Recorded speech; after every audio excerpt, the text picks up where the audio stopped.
Before the money, before the fame, before the millions of fans screaming his name, there was pain, real pain. The kind that doesn't fade when the cameras stop rolling. Before he was NBA YoungBoy, the platinum-selling artist, the YouTube king, he was just Kentrell from Baton Rouge. A kid sleeping in small, crowded rooms. A kid raised on struggle, surrounded by chaos, and searching for someone, anyone, who really cared. But through it all, there was one person who never turned her back on him. One person who saw a spark in the boy the world tried to forget. His grandmother. She was his safe place, his anchor in a storm of violence, poverty, and heartbreak. When his parents weren't around, when nobody believed in him, she was the one saying, "You gon' be something, baby. I can feel it." And she meant it. This is the story the industry doesn't talk about. Not the platinum plaques. Not the headlines or the court cases. This is about the woman who raised a broken boy into a global name. The woman whose love shaped the most misunderstood rapper of our generation, because before Kentrell became YoungBoy never broke again. He was just a grandson, holding on to the only person that ever loved him before the world did. Baton Rouge, Louisiana, a city known for its deep roots in music, but also for the pain that comes with surviving there. For Kentrell Deshaun Gaulden, this was ground zero. Born on October 20th, 1999, his story didn't start in luxury or fame. It started in struggle. His father went to prison when he was just a toddler, sentenced to 55 years. That left Kentrell's mother, Shirhonda, to raise him alone. But life wasn't kind. Bills stacked up, opportunities were rare, and Baton Rouge streets didn't give second chances. With no real structure, no guiding hand, Kentrell's childhood started to fall apart before it even began. So his grandmother, the woman who would become his world, stepped in. She took him in when life had given up on him. Her house wasn't big, but it was full of something Kentrell had never really known before: peace. She'd wake him up for school, make sure he ate, and talk to him like he mattered. And for the first time, he felt seen. Not as some broken kid or another lost cause, but as her baby. She didn't have much, barely enough to feed herself some nights, but she always made sure Kentrell had something on his plate. He once said in an interview, "My grandma was like my mama. She gave me everything she had, even when she had nothing." That house, small and cracked at the corners, was his sanctuary. Outside, the world was wild. Sirens, gunshots, and danger waiting at every corner. But inside, her voice would echo through the air, singing old gospel tunes while she cooked. That sound, that love, became the first real melody Kentrell ever heard. He didn't have toys or fancy things. What he had was a notebook and a dream that started quietly, scribbles about pain, anger, and loneliness. Even as a kid, his words carried a weight far beyond his years. He wasn't just trying to rhyme, he was trying to survive through sound. But life has a cruel way of testing those who dream. As Kentrell grew older, the streets began whispering louder. He saw his friends caught up in violence, drugs, and fast money. He watched people he loved disappear, some to prison, others to the grave. His grandmother tried to protect him from that world. But in Baton Rouge, it's not that easy. The streets have a pulse, like gravity. And when the lights go out, reality hits harder than any lyric ever could. Still, she never stopped believing in him. When he got into trouble, she was there to calm him down. When he doubted himself, she was there to remind him who he was. "You're special, baby. Don't let this world tell you otherwise." Those words would echo in his mind for years to come, even after fame, even after fortune. Because long before NBA YoungBoy became a global name, he was just a quiet kid in Baton Rouge, sitting on a porch next to his grandma, listening to the crickets hum as he dreamed of a life far away from the pain. But no matter how far he dreamed, he couldn't escape what was coming. His grandmother's health began to fade, and with every cough, every doctor's visit, Kentrell felt the ground slipping beneath him. The woman who saved him from everything, the one person who made him feel loved, was getting weaker. He didn't know it yet, but the next chapter of his life was about to teach him what loss really feels like. When Kentrell lost his grandmother, it was like the world stopped spinning. Everything that kept him grounded vanished overnight. The woman who prayed over him, fed him, and loved him when nobody else did, was gone. He was still just a kid, a teenager with a notebook full of dreams and a heart full of pain. But grief hits differently when you've never had much love to begin with. When the only person who made you feel safe disappears, it doesn't just break your heart. It breaks your sense of self. After she passed, Kentrell was forced to move back in with his mother. But things weren't the same. The warmth, the calm, the stability he once had, gone. Home didn't feel like home anymore. Every wall reminded him of what he'd lost. He became cold, distant, and angry. And anger, in Baton Rouge, and his dangerous fuel. Music became the only place he could breathe. Every lyric was therapy. Every song was a cry for help the world didn't hear yet. In his early mixtapes, you could feel it.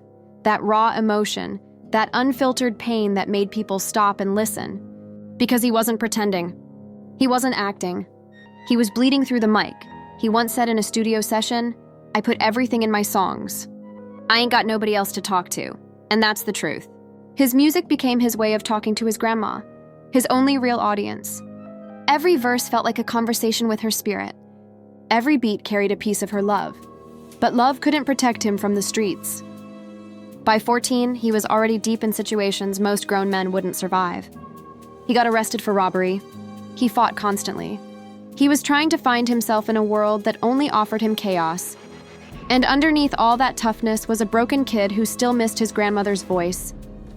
He started sleeping in the studio, barely eating, always writing. It wasn't about chasing fame, it was survival. Because when you've got nothing and no one, success becomes your revenge. In Baton Rouge, people started noticing him. A young rapper with pain in his voice and truth in his lyrics. He wasn't like the others. His words came from something real.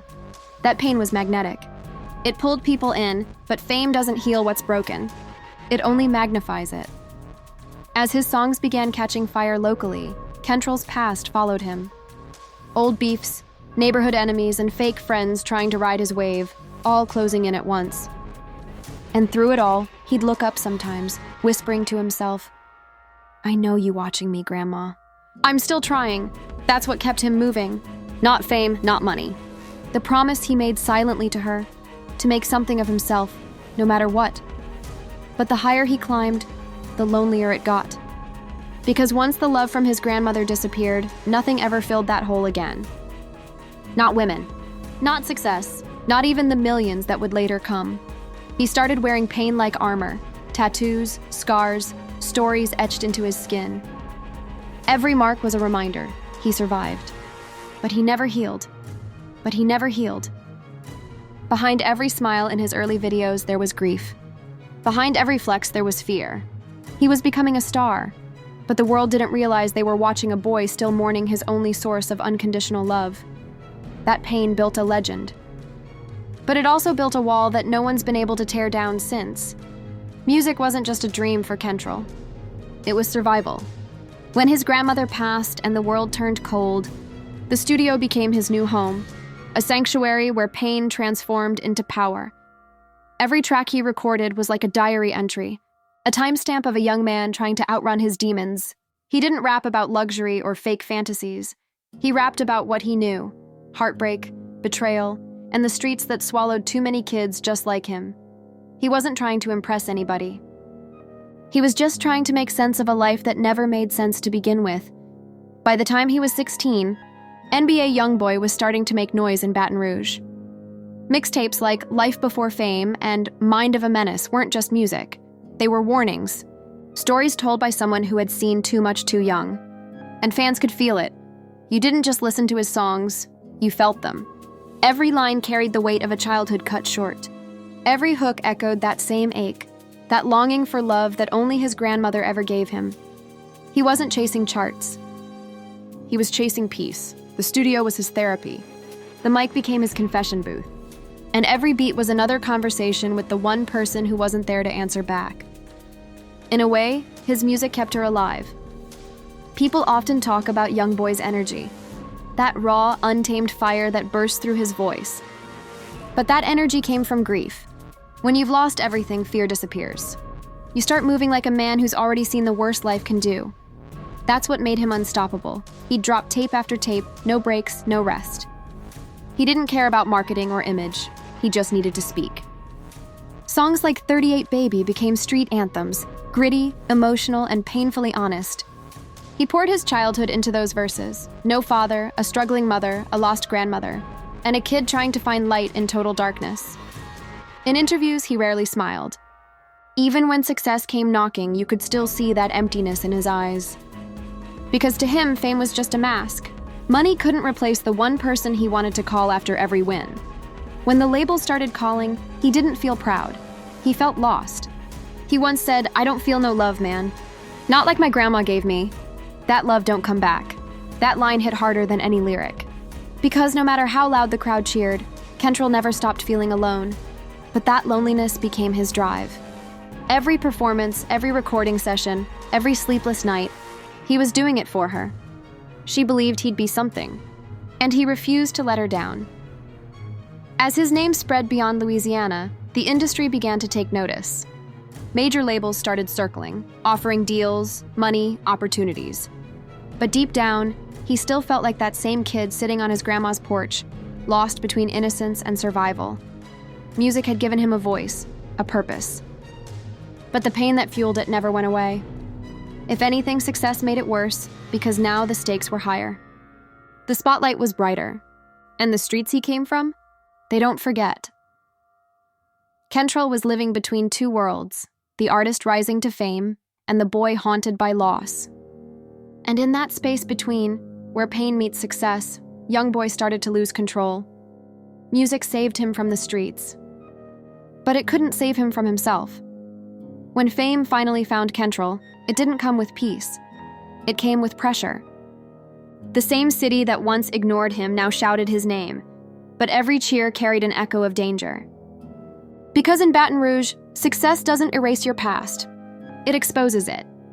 At 17, he was a local hero, a viral name with millions of views, but he was still living like the kid who had nothing to lose.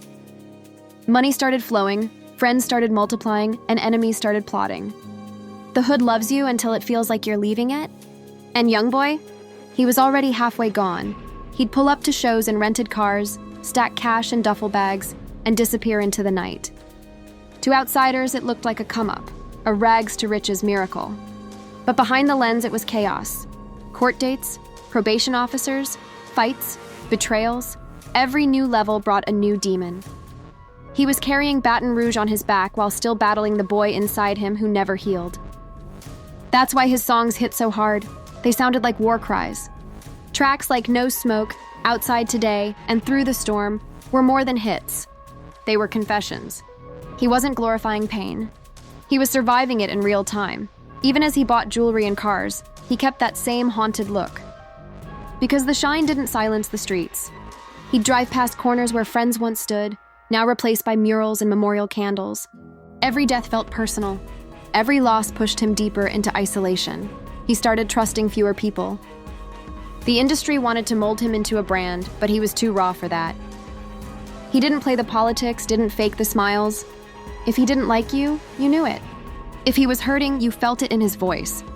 Behind closed doors, he struggled with paranoia and rage. He'd wake up at 3 a.m., pacing the studio floor, mumbling lyrics to beats that sounded like thunderstorms. That was his therapy, his only way to keep from exploding. Still, there were moments of calm, times when he'd sit quietly and stare at an old picture of his grandma taped inside his phone case. He once told a producer, "She the only one who really loved me. Everybody else here for something." That sentence sums up everything about YoungBoy's rise. He wasn't chasing validation. He was chasing the feeling she gave him, and no amount of money could buy that back. Fame put a spotlight on his pain. Every argument, every arrest, every headline, the world watched like it was entertainment. But behind those mugshots was a kid who never got to grieve properly. He'd lost his anchor, and the world judged him for drifting. Yet even through the chaos, the music never stopped. If anything, it got sharper, more emotional, more unfiltered.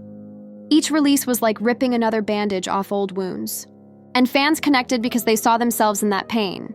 He was proof that even the broken can become legends. But inside, he was at war. Fame on one side, the streets on the other, both demanding loyalty, both threatening to destroy him, and somewhere in between, the memory of his grandmother still whispered in his mind, "You gon' be something, baby. Don't let this world tell you otherwise." Those words were the only piece he had left. Because while the world saw NBA YoungBoy, he was still Kentrell, the grandson trying not to lose the last piece of his soul. fame doesn't come with instructions. One day you're a kid from Baton Rouge writing rhymes on notebook paper. The next, you're a millionaire surrounded by strangers calling you bro, and every one of them wants something. As YoungBoy's fame grew, the circle around him kept changing. Friends he'd known since the trenches started acting different. Business partners became enemies overnight. People who once ignored him suddenly claimed they always believed in him. He learned quick. Loyalty in the industry is a costume, not a code. Industry is a costume, not a code. The betrayal hit hard because he still loved like that same grandson his grandma raised. He'd help people, give them money, open doors for them, and then watch them disappear. Each loss cut deeper. He started shutting everyone out. His house became a fortress. His heart, a prison. In interviews, he barely spoke above a whisper. Eyes heavy, face blank, voice flat. The sound of someone tired of being misunderstood. He once said quietly, "Everybody love you when you up, but they don't love you. They love what you got." The words came from somewhere deep, a reminder that money multiplies attention, not affection. He missed the days when love didn't have price tags attached, when his grandmother's hug was enough to make the world feel right again. Inside those mansion walls, silence got loud. He'd record for hours, then sit in the dark replaying old songs, staring at the floor. Outside, social media turned every mistake into headlines. Every arrest, every argument, broadcast for millions to judge. He fought battles most fans never saw. Court cases, depression, paranoia, trying to stay alive in a world that expected him to die young. And somewhere in that chaos, he began to realize what success had really cost him. Because when you climb too fast, the air gets thin. You start gasping for something real. And for YoungBoy, real meant love, the kind that doesn't vanish when the lights go out.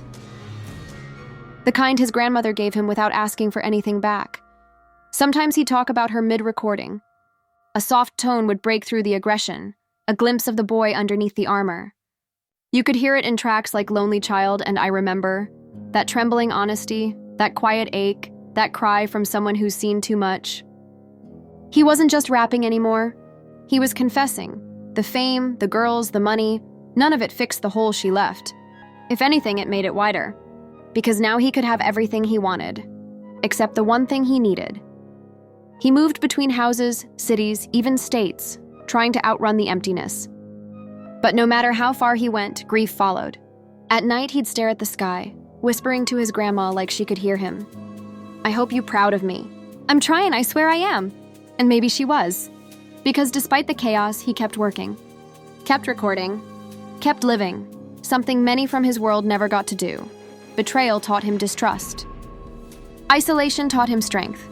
Pain taught him how to turn wounds into words. But all of it came with a price, the cost of being human in a world that only valued headlines. By now, he wasn't just a rapper. He was a mirror for millions who felt unseen, kids from broken homes, fans with their own scars. They saw themselves in him. Because underneath the fame, YoungBoy was proof that love can build you. And losing it can break you. And even at his lowest, one truth never changed. He still carried his grandmother's love like a flame in the dark, the only light he trusted. Time changes everything, but some memories stay frozen. For NBA YoungBoy, success brought distance, from the streets, from the pain, from the people who used to know him. But one thing never faded, the echo of his grandmother's love. Even when he moved into big houses with endless rooms, he still kept one space that felt like her, quiet, plain, with a single picture of her smiling from an old frame. He said once, "That's who I do it for. That's who I talk to when I'm alone." It wasn't fame that pushed him forward. It was her voice whispering from memory. Every time he thought about quitting, every time he felt like nobody cared, he'd hear that voice again. "Keep going, baby. You special," and he did. From the outside, fans see the charts, the platinum plaques, the headlines, the rebel rapper with more views than most of his peers combined. But behind all that noise stands a quiet truth. Everything he became was because of her. She gave him belief when he had nothing else. She gave him patience when the world offered him violence. She gave him love, the kind that doesn't fade even after death. That love became his armor. It's why, even after countless legal battles, house arrests, and industry politics, he still stands tall. Because no matter how dark the world gets, he already knows what real love feels like. And once you've had that, nothing can break you the same way again. He often talks about wanting peace. Not fame, not power, just peace. And you can feel it in his recent music. The rage still burns, but there's something different underneath. Reflection. It's like he's slowly learning that his grandmother's love didn't just save him, it still guides him. Every lyric about pain is also a lesson about survival. Every scar is proof that she raised a fighter. And every breath he takes, every crowd that screams his name, is another way of saying, I made it, Grandma. You were right. He's not perfect, never claimed to be, but he's real. And that's why people connect to him.